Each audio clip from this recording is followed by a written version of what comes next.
तो गुणों को नहीं, अब गुणों को भी नहीं, कब चाहे कैसे कृपा कर दें कोई पता नहीं है। पूतना जैसी पापनी का भी प्रभु ने उद्धार कर दिया है। एक बहुत सुंदर पंक्ति तुलसीदास जी महाराज जी ने लिखी, जनब गुण प्रभु मानन काओ, दीन बंधु अति मृदुल स्वभाव। प्रभु एक बार जिसे अपना लेते हैं कभी भी उसके द्वारा अवगुण देखते नहीं है। ये तो हम लोगों में लगा रहता है, आज संबंध बन गए और बिगड़ने में देर नहीं, हमारे अनुकूल नहीं आए तो संबंध खत्म हो गए, ये सब हम लोगों में लगा हुआ है। फिर परमात्मा एक बार इसका हाथ पकड़ लेता है, फिर कभी उसे छोड़ने वाले नहीं, उसका कल्याण ही करते हैं, क्योंकि प्रभु का ये स्वभाव है। जन अवगुण प्रभु मानन काऊ, ये निश्चित जान लेना है। प्रभु के अपने भक्तों के अवगुण कभी देखते ही नहीं है, उनको गुण ही गुण दिखाई देते हैं, ऐसा प्रभु का स्वभाव है। सुखदेव जी महाराज कहते हैं, राजन परीक्षित, यह पूतना मोक्ष की कथा जो भी लोग श्रद्धा पूर्वक श्रवण करते हैं उनको भी मोक्ष की प्राप्ति होती है, उनको भी भगवत प्राप्ति होती है।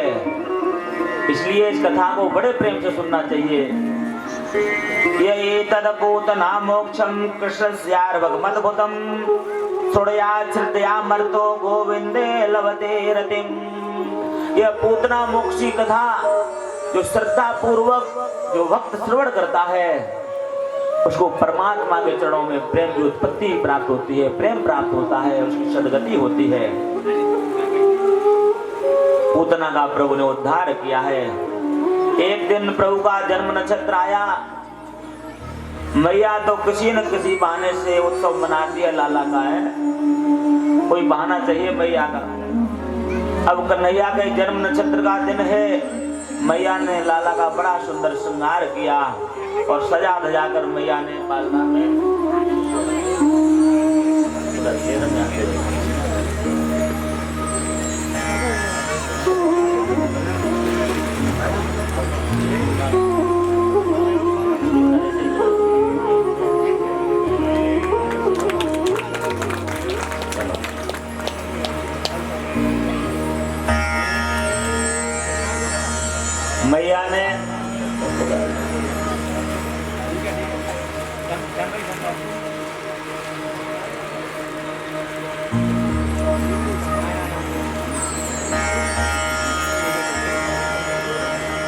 मैया ने नाई को बुलाया और कहा, भैया गांव में जाकर के बलौआ लगा दो। नाई गया, बलौआ लगा दिया गया, सभी माताएं आ गई। जब सब ब्रजवासन माताएं आ गई, गोपियां आ गई, तो मैया ने कहा, अरे बहनों, लाला अभी सोयो है, थोड़ा ज्यादा वार्तालाप मत करना, नहीं तो जग जाएगा। गोपियां बोली, तुझे लाला ही सुनाए वो हो तो हम लोगों को काय को बुलाओ है? अरे बलुआ दो तो आए तो नाच गानो धोए, वो ये पृथ्वीपुर है, बगैर नचे तो यहाँ बात बनने वाली है ही नहीं है? जब तक नचेंगे नहीं तब तक कैसे बात बनेगी?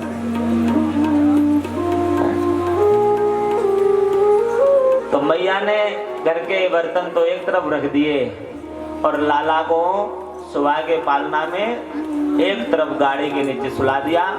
बहनों, अब तुम खूब नाचो गाओ, कोई दिक्कत नहीं है। भजन कीर्तन होने लगे, माताएं नचने लगी और लाला बेचारे उस गाड़ी के नीचे लेटे। अब कन्हैया ने सोचा, देखो जिनके गीत गब रहे हैं उनको तो एकांत में लेटा दिया गया है और ये सब अपना आनंद ले रहे हैं और हमको कोई देखने वाला नहीं है, तो क्या किया जाए? बालानाम रोदनम बलम, बालक तो जब रोएगा तभी माँ उसे गोदी मिलेगी, उससे पहले गति बेटा खेलते रहो, सोते रहो। लाला रोने लगे, लेकिन इस नाच कूद में ढोलक की आवाज में जब हमको 2 मिनट शांति नहीं मिलती है तो सुनाई नहीं पड़ता है, तो ये ढोलक बजा कहाँ पता लगता है? पूरे दिन कैसेट बजती है, कोई सुबह से लेकर के 4 बजे से शुरुआत और शाम तक विश्रांति नहीं।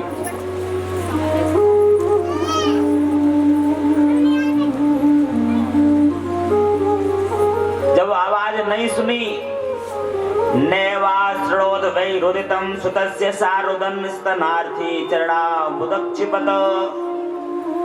जब लाला रोने लगे फिर भी किसी ने आवाज नहीं सुनी तो लाला को गुस्सा आ गई और जो गाड़ी के नीचे लेटे थे ना, अपने पैर को उछाला और इतने जोर से लात मारी कि गाड़ी तो ऊपर चली गई। उस पर सट्टासुर नाम का राक्षस बैठा हुआ था। प्रभु ने उसका उद्धार करना था, उसका गोविंदाय नमो नमः कर दी। गाड़ी धड़ाम सानी गिरी, चूर चूर हो गई। मैया दौड़ी, आगे देखी तो गाड़ी टूटी पड़ी है। मेरे लाला तो ठीक ठाक मालूम पड़े, उठा के लाला को हृदय से लगा लिया। अब मैया विचार करने लगी, आंधी चली नहीं, तूफान आया नहीं, कोई शान आदि बैल निकला नहीं, ये गाड़ी धीरे धीरे अपने आप कैसे टूट गई। वहां बालक खेल रहे थे, दौड़ते हुए आए, अरे मैया मैया हम बताएं। अरे लाला ने रोना शुरू करो तो हमने सोचो चलो लाला को मैया को दे आएंगे, लेकिन हम जैसे ही गाड़ी के पास आए तो तेरे लाला ने घुमा करके लात मारी तो गाड़ी आकाश में चली गई। अब मैया बोली गाड़ी के भांग पी राखी है का है ना, नेक सो बालक जन्मने की देर ना है भाई, और जाने लात मार दी तो गाड़ी आकाश में चली गई। और लड़के सौगंध खा खा करके बालक कहे अरे मैया हम सत्य कह रहे हैं, लेकिन मैया ने एक भी बात बालकों की सुनी नहीं। ये बात मानेगा कौन है। उचोरव्यवसित मतीन गोपान गोपीश्च बालकः रुदता तेन पादेन क्षिप्तमेतन् संशयः। मैया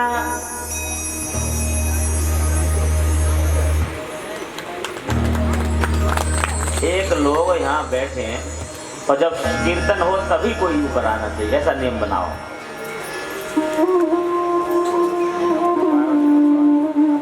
जिम्मेदारी किसी को होनी चाहिए।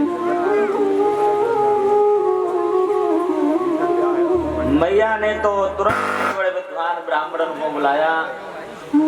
ये इतने लोग यहाँ क्या कर रहे हैं बेटा, सब बैठो, सब लोग वहां जाकर यहाँ पे किसी को नहीं बैठाओ, आप वहां बैठ जाओ बेटा। कुछ तो गड़बड़ करोगे निश्चित है।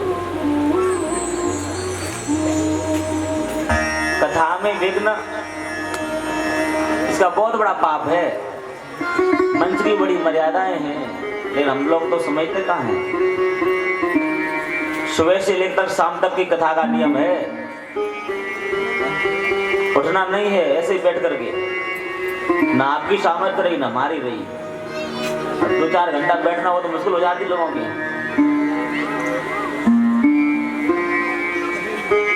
मैया ने ब्राह्मणों को बुलाकर के गृह शांति करवाई है।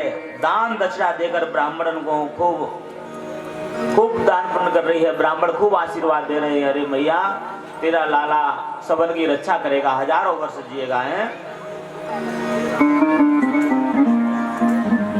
एक दिन मैया लाला को खूब उछाल उछाल करके खिला रही थी।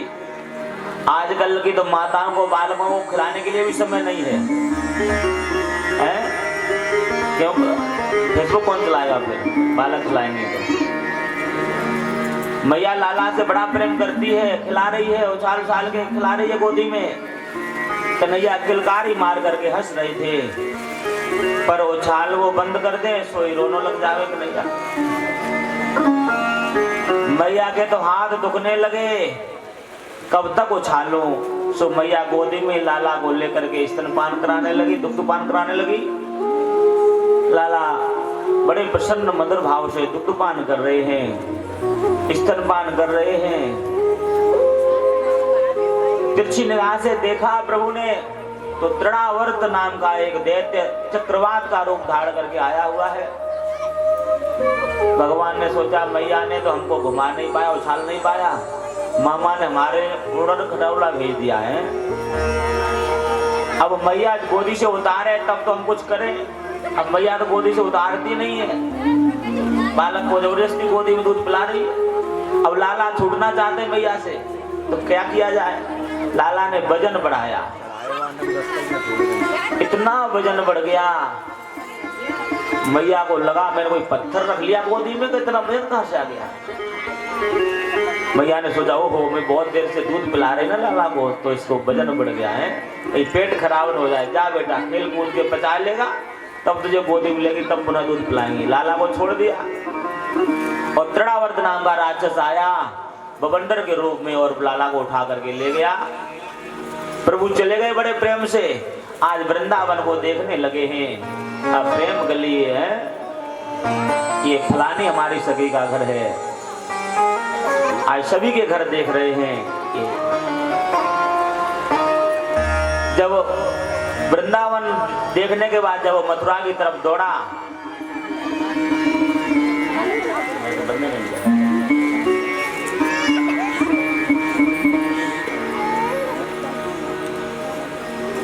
लाला ने आज वजन बढ़ाया है, कितने भारी हो गए, तो तृणावर्त भयभीत हो गया, कहीं में पत्थर लेके काला काला ये पत्थर तो नहीं उठा लाया जल्दी में। भगवान को भी हंसी आ गई, ओहो दुनिया मुझे पत्थर में भगवान मानती है, और जो मुझ में पत्थर देख रहा है, चलो इसको पत्थर पर ही पटकते हैं। और इतना वजन बढ़ाया और तृणावर्त को ला करके पत्थर पर ही पटक दिया। तृणावर्त की गोविंदाय नमो नमः हो गई। गरीमाणम सुसुरबोड़म नसे हे गिरकूटवत् भूमो निधायतं गोपी विस्मिता भार पीड़ितः तमंतरिक्षाद पतितं शिलायां विषीड सर्वावयवं करालम। छटपटाता हुआ धम्म से तृणावर्त पत्थर पर आकर गिर पड़ा और सिर फटते ही उसकी गोविंदाय नमो नमः हो गई।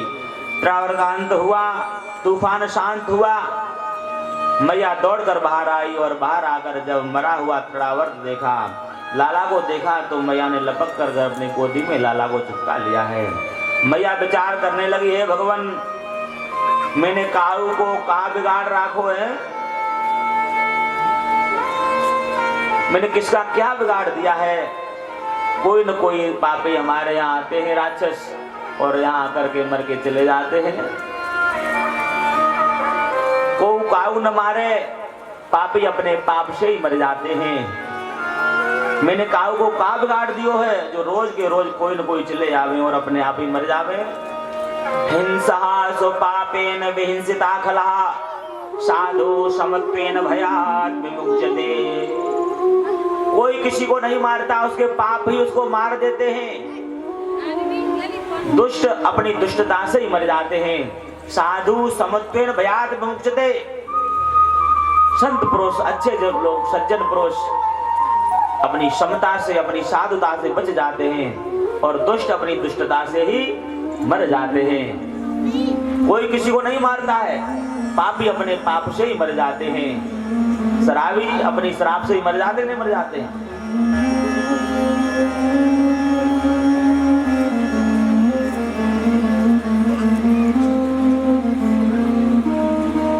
एक वर्ष की उम्र हो गई है लाला की। अब घोटो घोटो थोड़ा चलने लगे हैं। एक दिन वसुदेव जी ने सोचा आज मेरो लाला 1 वर्ष को हो गए हो, न जाने जाको का नाम धरो हो है, 1 वर्ष हो गई है। गर्गाचार्य जी से निवेदन किया, गुरु जी आप तो सब कुछ जानो, आपसे तो कुछ छिपा नहीं है। अगर आप गोकुल में चले जाते और लाला का नामकरण कराते तो बड़ी कृपा होती। गर्गाचार्य जी ने कहा कोई बात नहीं है, हम अवश्य चले जाएंगे, कराएंगे। गर्गाचार्य जी आए गोकुल में। जो नंद बाबा ने देखा बड़े सिद्ध महात्मा आ गए हैं, प्रणाम किया, घर लेवा गए और पूछा बाबा ने, महाराज जी जब से हमारे घर बालक का जन्म हुआ है कोई न कोई राक्षस यहाँ आते हैं और मर जाते हैं, उपद्रव होते हैं। हमारे लाला की थोड़ी कुंडली देख लो, हाथ देख लो, कुंडली में इसके क्या है, क्या ग्रह दशा, हमारी ग्रह दशा क्या बिगड़ गई है? तो इतनी हिंसा हो रही है, कोई कोई पापी आते हैं राक्षस। गर्गाचार्य जी ने पूछा अच्छा लाला की राशि क्या है, नाम हम बताओ थोड़ा, तो हम देख के पत्रा बताएंगे। नंद बाबा बोले, बाबा बापो तो मैंने कुछ नामो नहीं धरो। गर्गाचार्य जी खूब हंसे, 1 वर्ष के बालक है और अभी नामकरण नहीं किया, तो बाबा आप ही नाम रख दो। गर्गाचार्य जी ने कहा, देखो नाम तो हम रख देंगे, लेकिन हम यादवों के आचार्य हैं, और अगर हम नामकरण करेंगे तो कंस को पता लग जाएगी कि गर्गाचार्य जी ने नामकरण किया है, इसका मतलब ये नंद बाबा का छोरा वसुदेव को ही छोरा है, फिर बात बिगड़ जाएगी। इसलिए आप गुप्त रूप से अगर नामकरण करवाएं तो हम बता नाम कर सकते हैं, नाम रख सकते हैं। बस जब ये बात बताई गर्गाचार्य जी ने तो नंद बाबा बोले, अच्छा ऐसी बात है तो हमारे भाइयों को भी पता नहीं लगेगा है। आप तो गौशाला में पहुंचो और हम बालकों को गौशाला में लेके आ रहे हैं। यदो नाम महाचार्या ख्यातस्य भुवि सर्वथा सुताम मया संस्कृतम ते मन्यते देवकी सुतम। गर्गाचार्य जी ने सब कुछ बता दिया है। आज गौशाला के मध्य में बाबा बैठ गए जाकर के। नंद बाबा ने मैया यशोदा को आवाज दी, अरे मैहर आज सिद्ध बाबा आए हैं, बालकों को लेके आओ, जल्दी नामकरण करवा लेते हैं। आज मैया को जब पता लगा तो गर्गाचार्य जी बड़े ही ज्योतिषी हैं, बड़े विद्वान हैं, तो आज मैया ने सोचा देखते हैं बाबा खड़िया पलटन रहे का सच्चे बाबा हैं। तो कहा रोहिणी जी से, बहन मेरो लाला तो तू ले ले, तेरे लाला को हम ले ले हैं, देखते हैं बाबा असली नकली तो पहचान जाएगा। लेकिन जैसे ही मैया लेके पहुंची, जो लाला को देखा गर्गाचार्य जी ने, गए थे नामकरण करने के लिए और अपना ही नाम भूल गए, तो मैं कौन हूँ, समाधि लग गई। धैर्यं धिनोति मम कंपयते शरीरम रोमांचत्यति विलोपयते मतिं च हन्तास्य नामकरणाय समागतो हमालोपितं पुनरन्ममेव नाम। समाधि में चले गए। काफी देर तक तो मैया सोचती रही, बाबा कोई नाम विचार रहे होंगे, ध्यान कर रहे होंगे। जब काफी देर हो गई, बाबा हिले नहीं, डुले नहीं, आंख नहीं चल रही है। यशोदा मैया ने रोहिणी से कहा, बहन हमको पता चला कि बाबा की तो सांस नहीं चल रही है, बाबा को क्या हो गया। रोहिणी मैया बोली, बहन हमको तो पता चल रहा है कि बाबा तो चले तो नहीं गए। तो मैया घबरा गई, हो ये बाबा को हमारे यहाँ मरना हुआ है, अरे हमको ही कलंक लगाना था। मैया ने झकझोर दिया बाबा। तब जाकर के बाबा ने समाधि खोली। हाँ मैया हम नाम विचार कर रहे थे। मैया बोली, बाबा तुमने ऐसो विचार करो, हम ही विचार में पड़ गए। तो बाबा बताओ का नाम विचारो है बालकों का। तो बोले